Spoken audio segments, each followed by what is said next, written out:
Cinema ఇండస్ట్రీలో ఉన్న పెద్ద పెద్ద వాళ్ళందరికీ ఒకే ఒక్క ఇదండి, ఎవరైతే సినిమా ఇండస్ట్రీలో రైటర్స్ ఉంటారో వాళ్ళని మాత్రం ఇంకొంచెం కేరింగ్గా ఇంకొంచెం వాల్యూ ఇవ్వాలని వాళ్ళకి నేను మనస్ఫూర్తిగా కోరుకుంటున్నాను.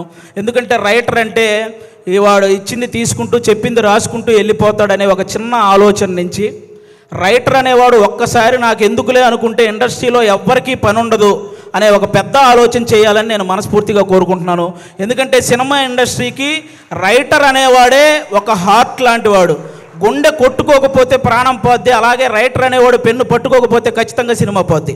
అందుకే రైటర్లందరినీ ఒక్కసారి సినిమా ఇండస్ట్రీలో ఉన్న రైటర్లందరినీ గ్యాదర్ చేసి వాళ్ళ కష్టసుఖాలు తెలుసుకొని వాళ్ళకు ఒక నూతన ఉత్సాహాన్ని ఇస్తే ఆటోమేటిక్గా మంచి సినిమాలు వస్తూ ఉంటాయి. ఎందుకంటే 1000 కోట్లకు సంబంధించిన వారణాసి లాంటి ప్రాజెక్ట్ రాయగలిగిన రైటర్లు కూడా మన దగ్గర ఉన్నారు. కానీ కనీసం వాళ్ళ అమ్మకి 1000 రూపాయల మందులు కొనుక్కునే స్థితి కూడా లేక వాళ్ళ టాలెంట్ అలాగే వెనకపడిపోతూ ఉంది. అలా రైటర్స్ అందరినీ ఒక్కసారి గ్యాదర్ చేసి వాళ్ళకు ఒక నూతన ఉత్సాహం ఇవ్వాలని సినిమా ఇండస్ట్రీ పెద్దవాళ్ళందరికీ నేను ఒకసారి మనస్ఫూర్తిగా కోరుకుంటున్నాను.